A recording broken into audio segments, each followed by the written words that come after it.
Hey everybody, welcome to another video review. This is going to be a statue review.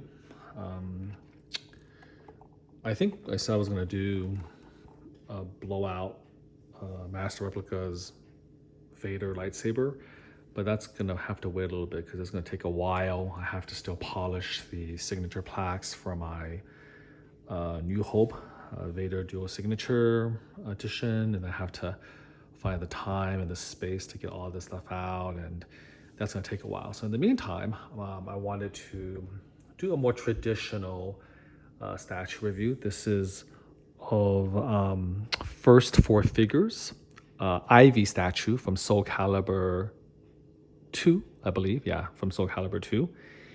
And just sort of going up and down here, checking her out.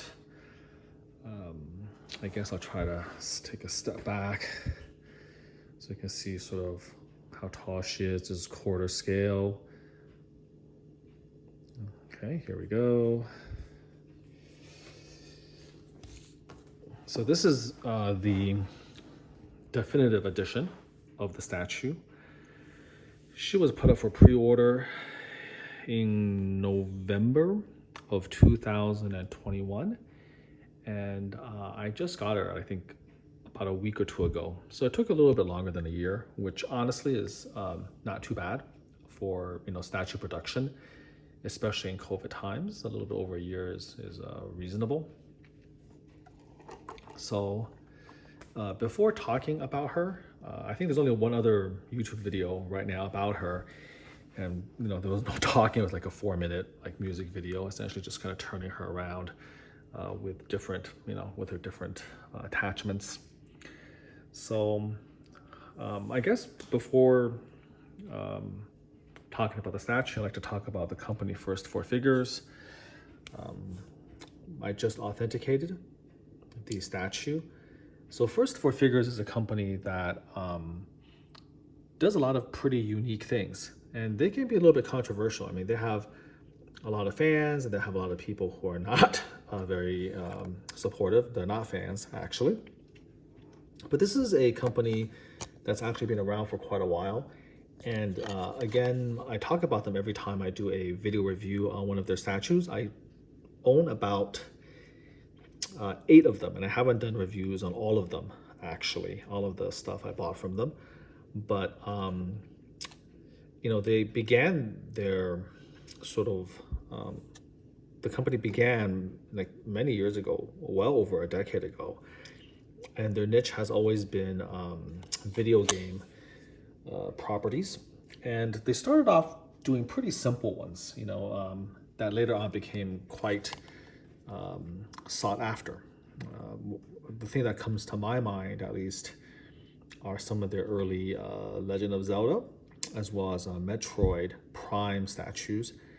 And again, those were very basic, but well done, true to the source material, and they became worth quite a bit of money on the secondary market, mainly because they never made that many of them. I think Gravity Suit, Samus, or I think they only made 250, and those are worth a lot of money now in the secondary market if you can even find them. So that was their always their niche, and as time passed, they became more ambitious. They were a very popular company, and they began to expand.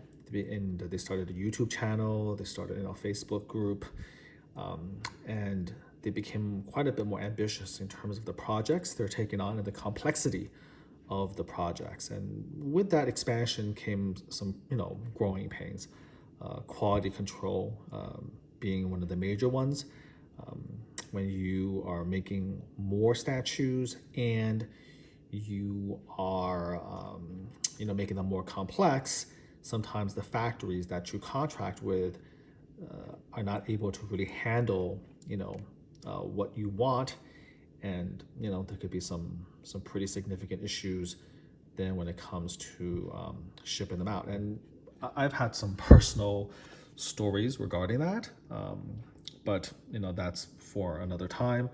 I will say that while not perfect, overall I've been reasonably happy with what they put out, and the competition seems to not really be there for them. I mean Prime One, XM Studios, etc. They haven't really gotten into the video game market quite as heavily as First4Figures. They do have some, of course, but not quite as heavy. And I think a large part of that is probably because the CEO, I don't know if is he the CEO or the creative director, Alex Davis. He does have a very strong artistic vision with what he puts together. And his instincts are oftentimes, in my opinion, quite good. Or either that, or I just appreciate, I guess, what he likes to do. And I think that the products that he does come up with does have a uniqueness to them. I like them. I like their art direction. I like their ambition. And now sometimes, of course, the execution leaves a bit to be desired, especially at the level of the production in the factories. And some issues sometimes with, customer service, although I personally have not had any issues myself. But again, by and large, I feel like First4Figures does fill a pretty, important niche in the marketplace for producing, high-end or either high mid-end or actually, legit high-end statues of video game properties.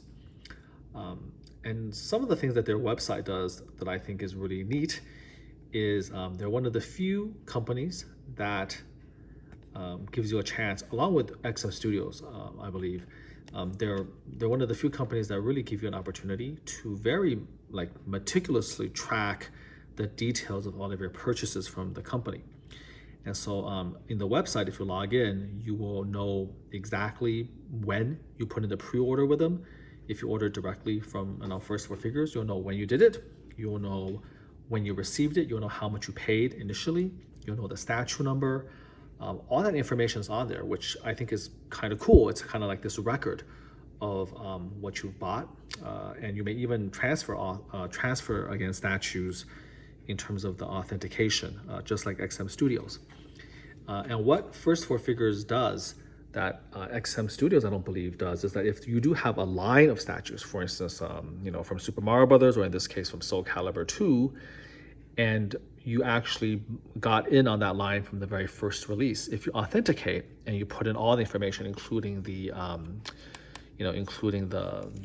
the base number, the number of the statue, when other statues in the line come out, you will have the opportunity to actually get the same number, to keep the same number, which is pretty cool if you love a line enough to be able to faithfully follow them. Okay, so in the case of the Soulcalibur line, I'm going to put this authentication card aside. So now every one of these statues comes with this authentication card, which I think is sort of a cool little Easter egg.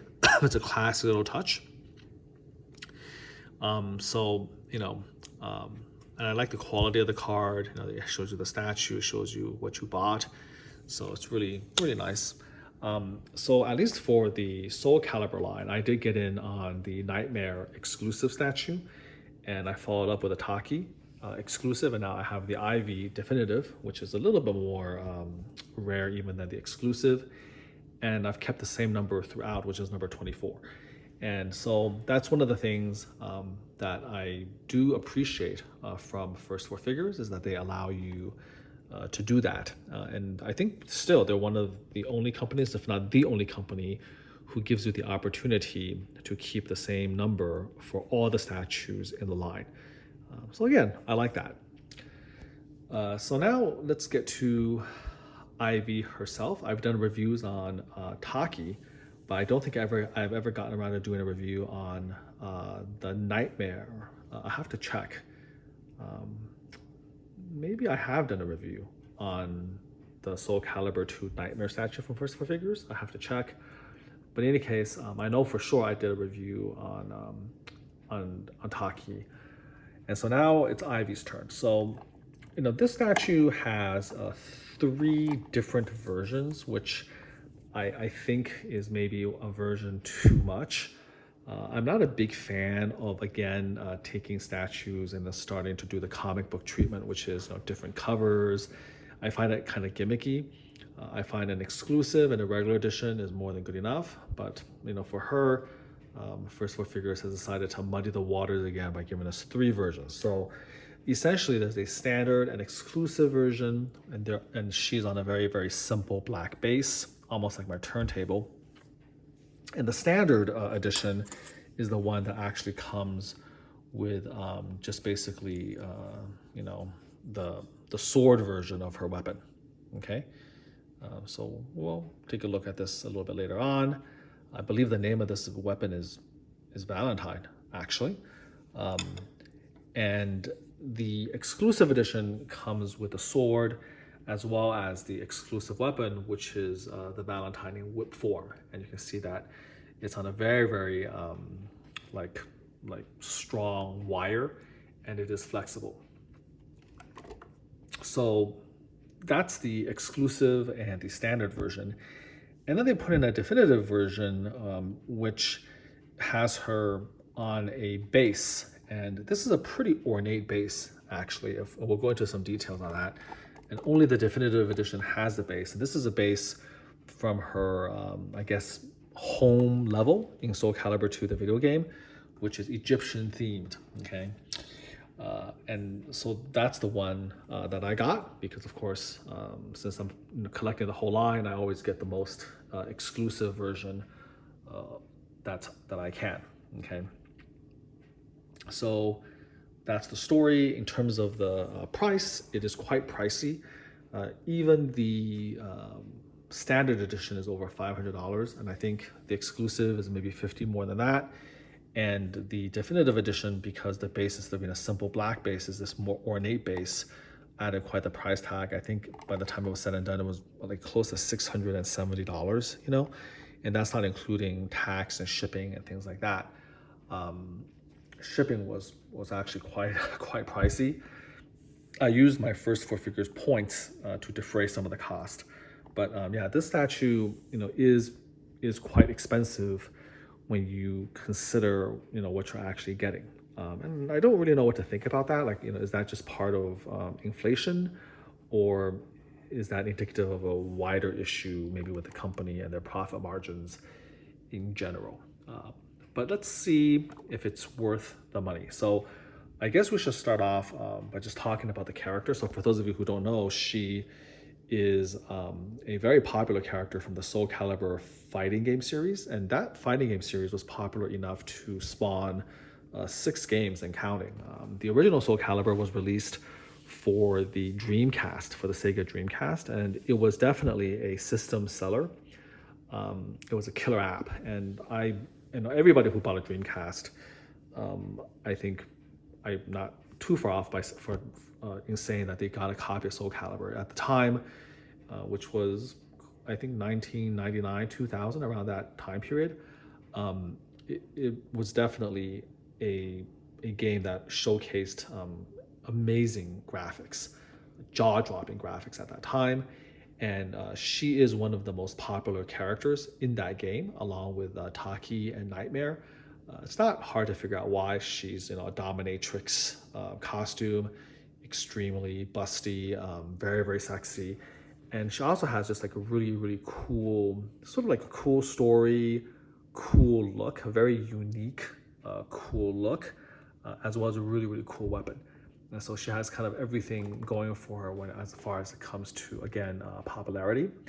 And as with the video games and video game properties and characters in general, which is sort of the reason why First4Figures, I think, is so successful, there was a pretty big niche that was, you know, not really being fulfilled. There was a demand that wasn't really being met, which is high quality, excellent statues of people's favorite video game characters. And a lot of them were exclusive to Japan. They were poor quality, they were PVC plastic. And so good statues of Ivy essentially did not exist. I don't think it exists until this came along. And so, you know, this is kind of where we're at. Her full name is, I think, Isabella Valentine is her full name. She was adopted. She's the daughter of Cervantes, who became an undead pirate. I'll spare you some of the details of the lore, of the soul edge and the sword and the curse and all of that. But, you know, suffice to say, Isabella Valentine is her full name. The sword's name is Valentine. I believe it is sentient. And in the game, you can actually fight with both, the sword as well as the whip.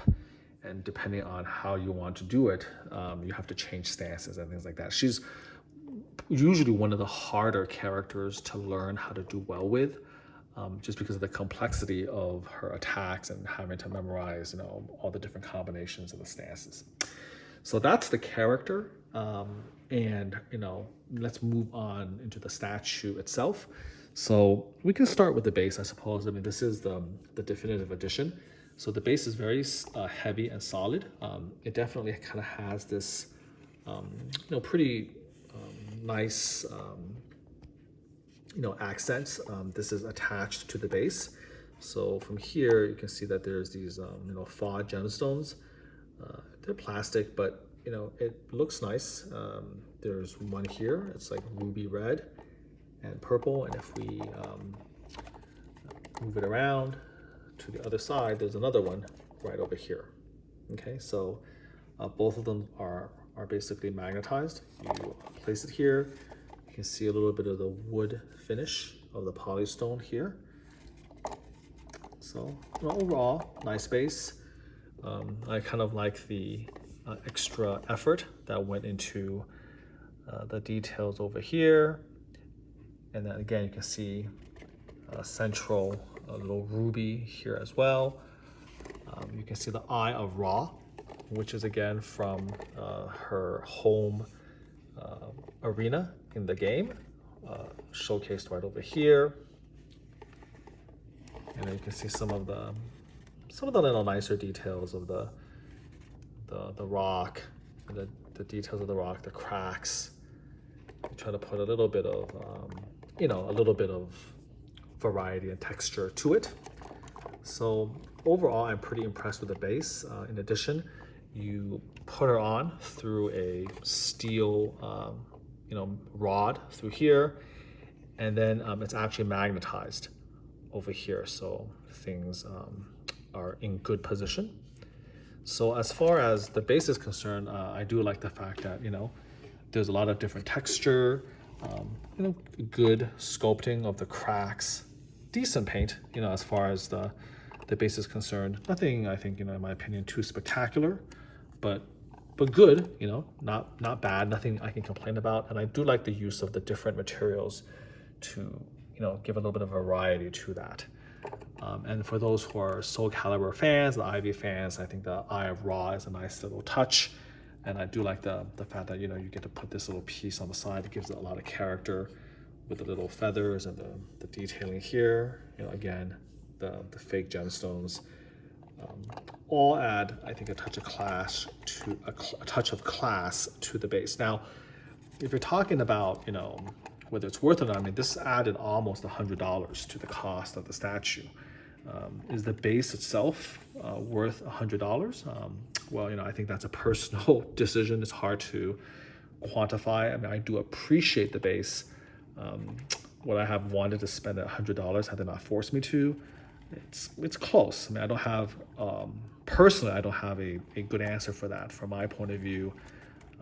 But, that's what it is. I mean, I've shown you the base, and now you know that base, that what you're seeing here, was enough to add basically $100. And, it is definitely heavy. It's definitely well done. Was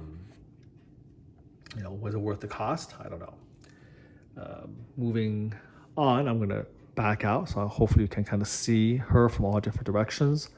I'm going to just slowly move her around. So this is the pose that they chose for her, and choosing a pose for Ivy can be a little bit tricky because with her sort of weapon, I mean, you can go pretty crazy with it. You can come up with a pose that's really a space killer.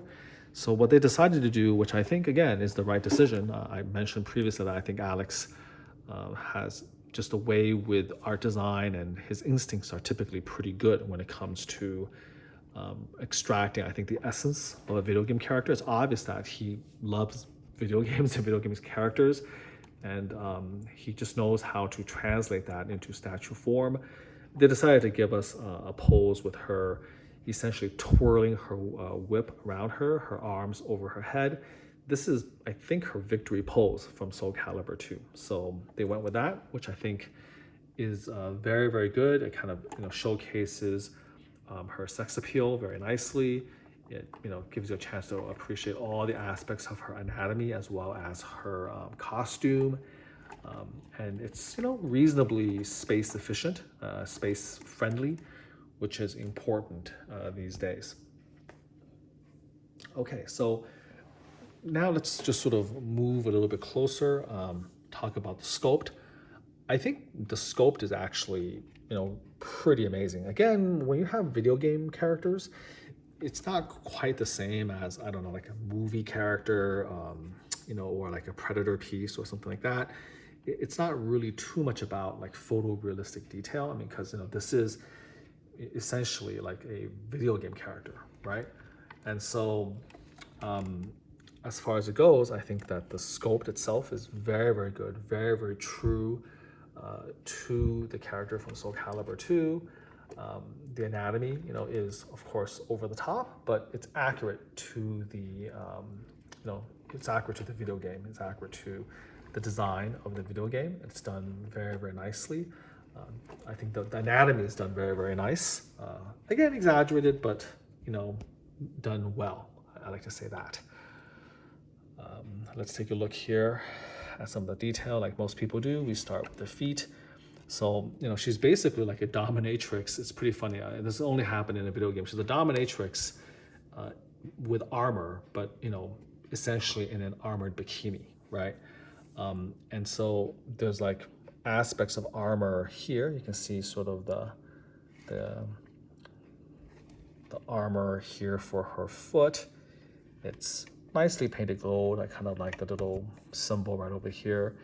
It's almost like some sort of a flower or something like that. I'm sure it's a symbol from her family crest, the Valentines. You can actually see they bothered to put a little bit of weathering, a little bit of scratch and pitting. You can see the rivets. And then all the way down, you can see the leather, the purple leather at the heels.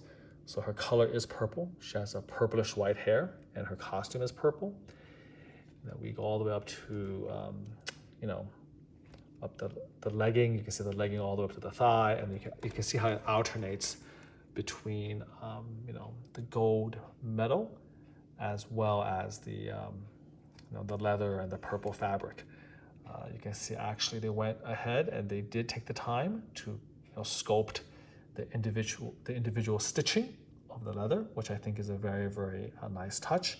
And wherever you see the gold metal, you do see some of the pitting and the scratches and the weathering, which I think is nice. You also see how tight the bands are as it presses against the fabric, and you can see the indentation of the flesh more pronounced on the back here. You can kind of see it clasping in. So I think all of these are very nice touches. I think the leather and the wrinkles of the leather is very nicely done. It's pretty realistic. You have good texture here, and I do like the plating on both boots. So moving up, of course, then you kind of see the midsection. Believe it or not, this is actually multimedia. It's not sculpted. They did put, I can feel the texture, and it's done very well and very tightly, but I can actually feel the mesh. So this part here is actually multimedia. You can see the belly button, and then the contrast, again, of the leather, the stitches, the purple fabric, the black, and then in the very center, you can see, the actual like mesh or stocking or whatever you want to call that across. So hopefully you can kind of see that. You can see the detail there. So I think that's a very, very nice touch as well. Then moving back, you can see the corset. This is sculpted, and in my opinion, again, sculpted very, very nicely. You can take a look at her buttocks, and then over here again, I don't know what that is, like a lily or some sort of flower. It's a nice motif that's done throughout the, throughout her costume. And then again, over here, you can see the details of the stitches all the way up, her arms, And then, you know, her left hand has that golden gauntlet. Again, very, very beautiful, very stylized. And you can see underneath here, the peaking of the leather, the rivets, and then, you know, the asymmetry in a sense of her armor as the left side, you know, has all of this. Again, appreciate hopefully the detail of the weathering of this. And you can see the individual pieces of armor going across all of her fingers, which I think is a very, very nice sculptural touch all the way here. So they took the time to sculpt all of that. And you can see, again, the purple gloves. And then on the other side, of course, you can see the leather. It's almost like cufflinks.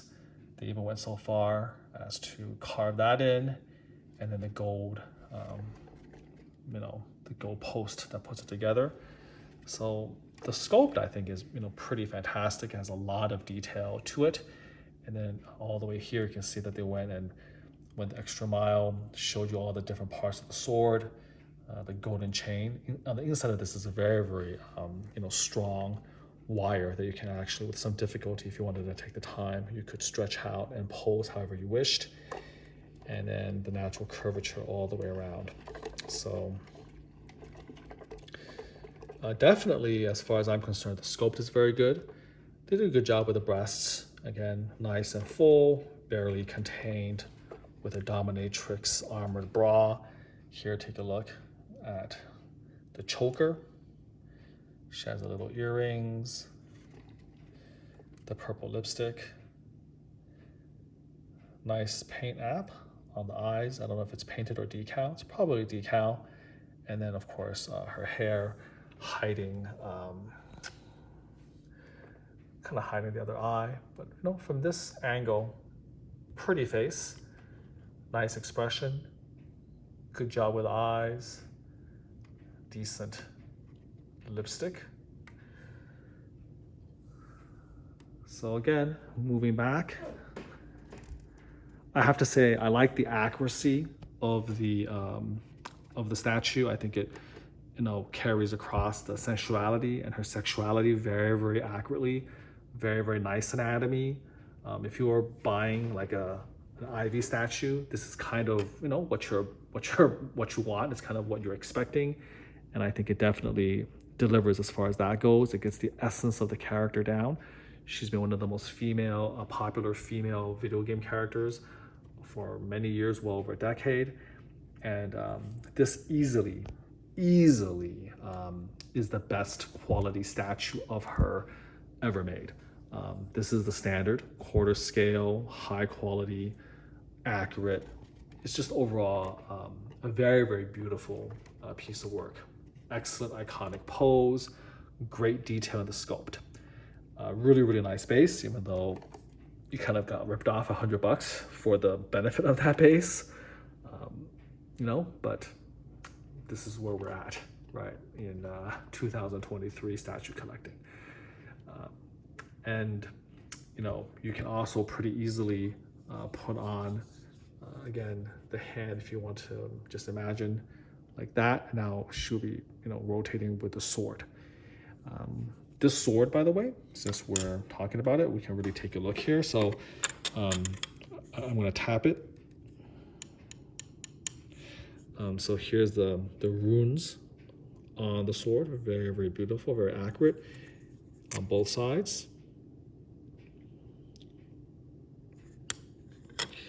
And then again, sort of the emerald gemstones here and here, very consistent, beautifully done. Again, you can see the consistent gold plating, and then the pommel right over here. So this is a very good sword. It is metal. The reason I can tell is because if you put the sword near here, you can actually feel it essentially, you know,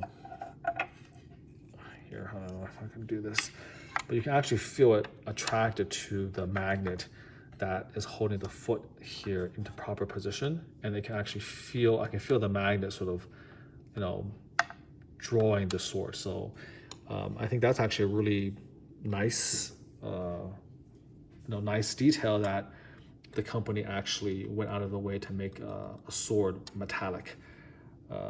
They did go the extra mile in terms of the quality as far as that goes.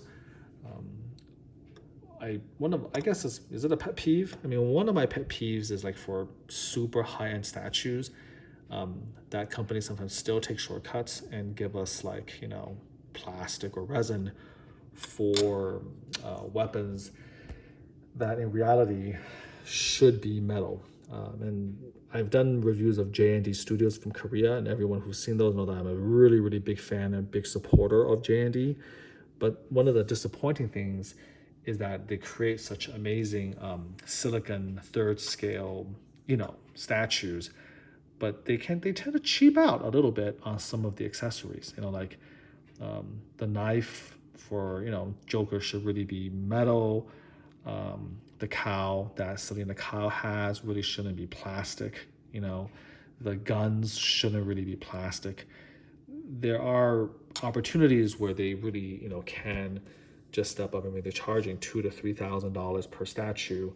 At that scale, you really should take the time to make sure every aspect of the statue is truly, world class. That is something that First4Figures did with this statue, which is appreciated. So overall, I'm actually quite pleased with the statue. I didn't have any quality control problems with this one, and I feel like maybe they are learning. I like to mention that when the box came in, there was the color box in a brown box, but the brown box was then double boxed in another shipper box, and the corners of that brown box was then protected with foam. I mean, this is a level of packaging and a level of detail in terms of trying to protect even the box, the color box itself, that a lot of other companies don't take the time to do. So again, that's definitely appreciated, and it seems that First4Figures is stepping up the level of their game. I mean, I hope that the increased success and the increased profit margins, they're taking some of that money and putting it into, again, production factories, better factories, maybe changing contracts, paying more, and getting more quality in return. And those little details, especially how they package these statues, it does make a difference.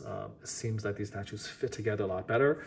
I remember, we had issues. I mean, I bought the Samus light suit, and over the years, I mean, granted, it took many years, but over the years, that white kind of changed color a little bit. It became a little bit yellowish. I don't think this is something that can be escaped by anybody. I think eventually all of that white will begin to maybe start turning a subtle shade of yellow, and that wasn't so good.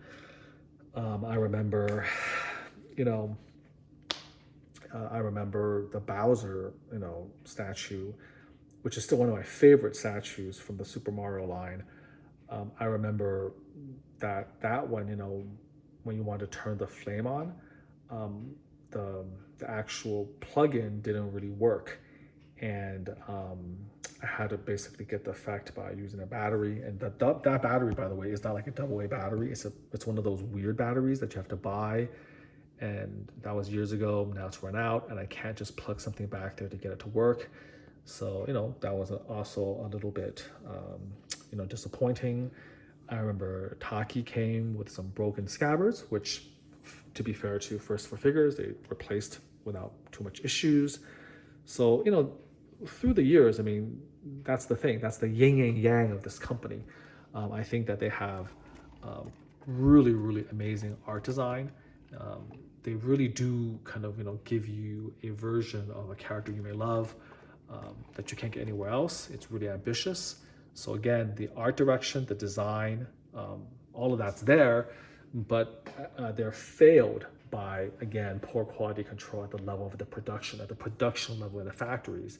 They always have these little nagging, little annoying things here and there that, is just not great. I remember another situation where I think I had to send a base back or something like that because something wouldn't fit. I think it was the light suit or something like that. But I think there was the gun that didn't fit well, or it was chipped. So all of these kind of little annoying things. But I think that over time, at least with this release, things just seem to be better. At least the quality I see, or maybe I just got lucky. I don't know, but it just seems a little bit easier. Like I can actually put the figure into the base without any problems. That was a problem with Samus light suit. That Samus light suit had a lot of issues, I remember now. Yeah, now I remember that. The base wasn't lining up, the color of the suit was changing. They didn't magnetize the arm cannon so it can fall very easily and chip. That light suit Samus was one of their older pieces, or I think it was like that transition period where they were going from really, really easy, simple, like video game statues that almost nothing can go wrong, to being more ambitious, but then not having, again, the factory production quality to keep up.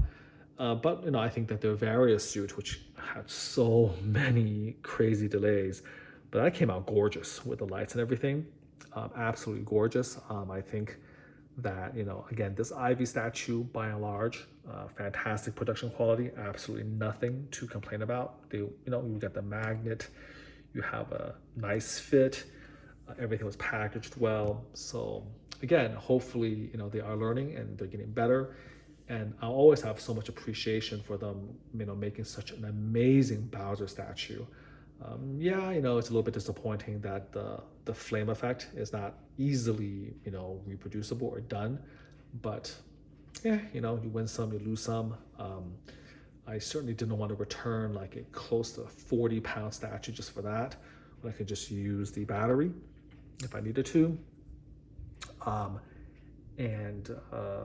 They also, of course, took a chance and gave us a true electroplated chrome Lucky Cat Mario, which is one of the great achievements, in my opinion, in statue production of the past, I would say 15, 20 years of any statue, because chrome, electroplating chrome, like the stuff they do for cars, not just painting chrome, but actually electroplating the chrome, is just so difficult and so hard to do right. I mean, even First4Figures almost pulled the plug, but they persevered after asking those of us who bought it. I did a review of that one. And so they gave us that. And so, for me, I don't have any pre-orders from First4Figures, because again, I've gotten everything I wanted from them in terms of my video game passions. If they come up with new Soulcalibur statues, I will of course continue to buy them. After the Bowser, I didn't really love Yoshi enough to want to buy the Mario and Yoshi or the Tanuki Mario, and so I passed on that. I do have matching 77. It's kind of, I thought, very, very amusing that my number for the Lucky Cat Chrome Mario was a 77, and I got a 77 for Mario. For Bowser, I kept that, but then I gave up the 77 because I didn't want to be forced to buy the rest of the Mario line. But if they have some amazing things here or there, I might be tempted. But by and large, I'm done buying from them unless they give me more Soulcalibur statues. But I still feel like overall, First4Figures is a company that I do support. They've had some growing pains.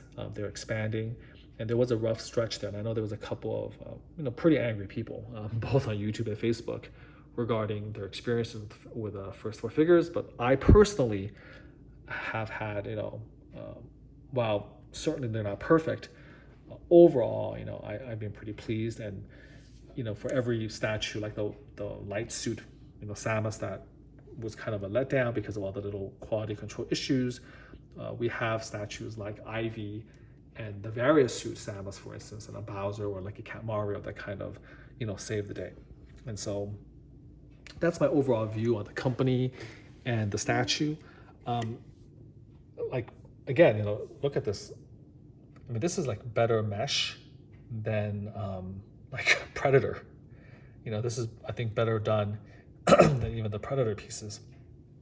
So, have to give props for that. Now, one of the things that I do have to say in terms of, a little bit of a knock against it, a little bit of criticism. One is that a lot of the little, just to give you a warning, a lot of these things were not glued in very well. When we were trying to play with it, it immediately fell out. Luckily, because it's just plastic, it didn't break. And a touch of super glue is an easy fix for this, okay? But one of the things I have to say is that the paint is very basic. I think the paint of the armor, as far as that goes, is very well done. But, you know, and I think that the texturing is good. But even when it comes to sort of the costume, you know, I think that's average. But when it comes to the skin tone, it is a bit of a letdown. It's a very, very kind of flat, monochromatic paint. There's no texture at all if you look at the flesh of her breasts. If you look at her arms, you know, her back, you know, her buttocks. Hopefully you can see that it's just basically one color. And so as far as that goes, I mean, I think that, you know, under natural lighting, here this is not really natural, again, using an iPhone and kind of the light, it does really point out or emphasize the flatness of the paint. Kind of ironic that we're using the word flat when we're centering in on her you know, breasts, but yeah, the paint is really, really flat, and definitely I think a repaint by a few of these paint masters out there who are experts in braying out skin tones. You know, I'm thinking about, say, Vicente Torres with his brushwork. I'm thinking about Nate Eakins, who's one of the best, I think, you know, portrait artists and flesh skin artists working. I think they can turn this statue from a very good statue into a tremendous, just like into a exceptional, like Grail level statue, if they repainted it correctly. The problem here is that she doesn't really make it very easy to do so, because you can't really get at this area without stripping all that mesh and having to reapply it. That would be a nightmare. And then, of course, how you're going to deal with the face. It's already hidden behind the hair. You have to basically force the hair out. It would be a big job. You know, it would not be a little job, and you will probably be looking at quite. I mean, I wouldn't be surprised that, you know, well over 500, maybe close to 1,000, to do the sort of work that needs to be done.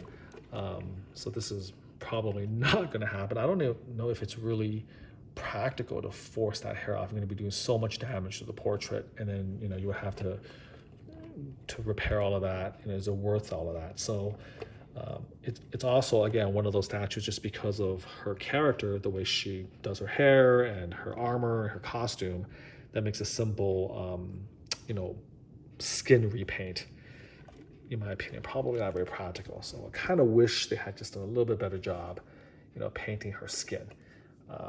But aside, you know, from that nitpick, you know, when you're talking about, again, the actual pose, the sculpt, the accuracy, you know, all of that, a exclusive, you know, whip Valentine with posable, you know, steel, essentially it feels like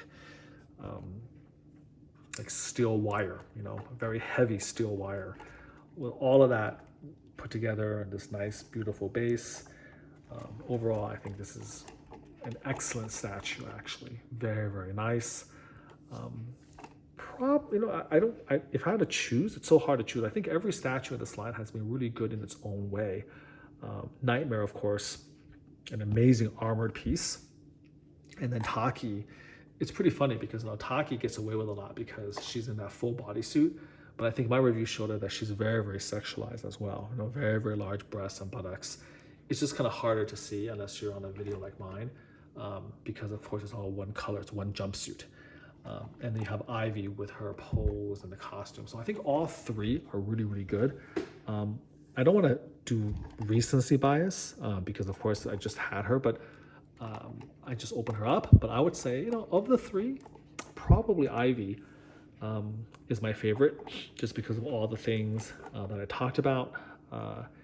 You know, she's just a more visually interesting character, although Nightmare comes pretty close. But, you know, Ivy's got the sex appeal, and it's just been so hard to get a good statue of her. I mean, Nightmare has had good statues of him over the years, but a really great Ivy, I mean, nothing comes close to this. So for sure, I'm hoping, I'll end by saying that I really do hope that, you know, First4Figures continues to go back to the line. I think that one of the cool things about Soulcalibur is that they have a roster of really, really amazing characters with really great, interesting art design, and something I think that Alex Davis can do a lot with. And there's really, you know, no end to that. I mean, I love all of their girls. I think Sungmina would be great to do next. Maybe Sophisha. Vodo would be hilarious. You know, I think I mentioned that. I think Nightmares, you know, the antithesis to Nightmare, like Siegfried, would be really, really good too. You could do so much. You know, these are characters that are almost like begging to be made into statue form because they're so interesting. There's so much detail. There's a wealth of detail that, you know, you can indulge in. And so, you know, not all of them are good. I mean, some of them are just kind of silly, like, you know, Maxie, the Elvis impersonator, and some of them can be pretty boring. But I think that there's a lot of very, very kind of iconic and interesting characters from Soulcalibur that is still left to be made, and there's nobody to make them except First4Figures, in my opinion. So I just hope that they continue to work on the line and take their time. Maybe put out one every couple of years. Would love that.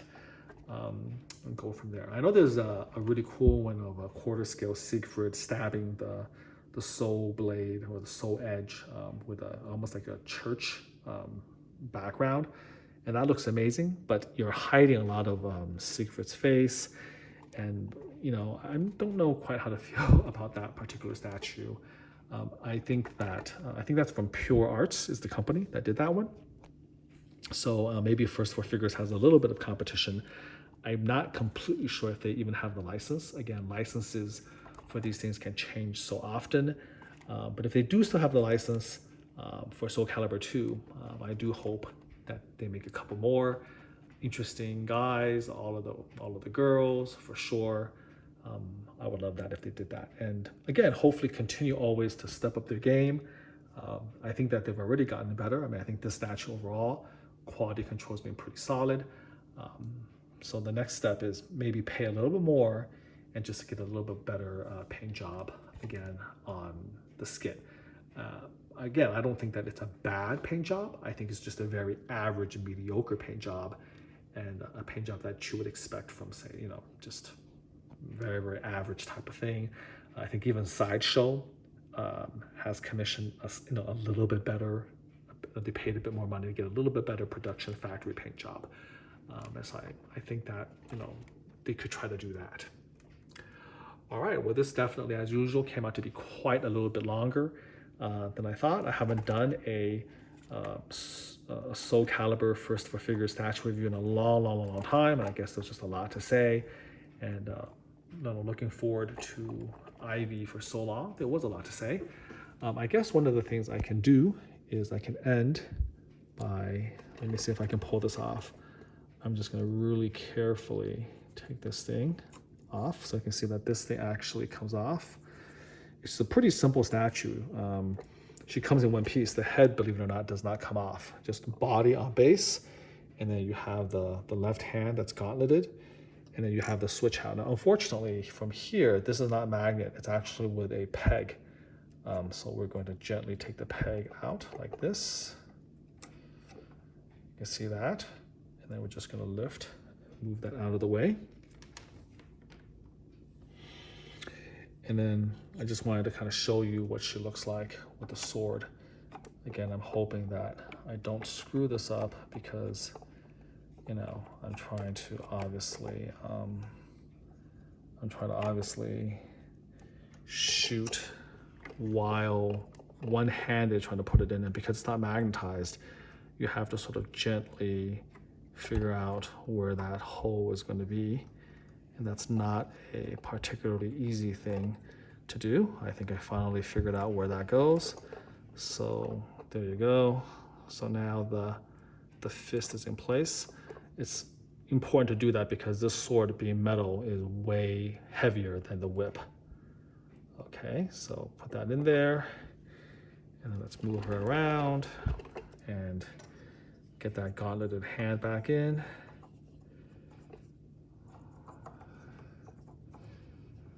Again, nothing comes easy. right, there we go. All right, so now this is what the standard version looks like with her sword. I mean, that's the genius of this pose, is that, you know, she looks actually pretty damn good with either the sword or the whip. I mean, I think the whip, of course, you know, kind of is a little bit more classic, and it's a more cool version because it's flexible and you can have it, and you can style it whipping around her body, which is nice. But there's something pretty, you know, badass about her wielding this big, heavy sword. I mean, this is like a Conan the Barbarian sword. This is like as big as the Atlantean, you know, from Conan the Barbarian. It's nice, you know, nice and wide. So it's pretty, you know, I think it's pretty cool seeing her wielding this sword as well. So take a look, check it out right here. So this is what she looks like with the sword. So yeah. So I don't know, I'm actually sort of digging her. I'm digging this sword. I really like the sword. I mean, this is the standard version, but I kind of really like her, you know, I just like that pose with the sword. I think this is actually really cool too. So I don't know. It's very rare that you have a statue that looks, you know, really good with both switch outs. But I have to say, I'm definitely kind of a big fan of both, and I really like this one as well. So, you know, I might be switching her out. And you would think that it would be kind of hard to get the whip around her, but actually it's pretty easy. The main thing is that it is kind of hard fiddling around. It takes a little bit of fiddling around to get that right angle, to get that hand, you know, the peg in the hand all the way into the hole. But I think with some time, you'll know the angle will be pretty good. So there you have that.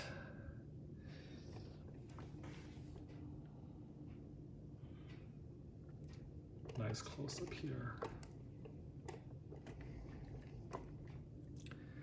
All right, so this is my long, almost near hour-long video review of Isabella Ivy Valentine from Soulcalibur 2, the definitive edition. And I hope you enjoyed, and until next time, do take care.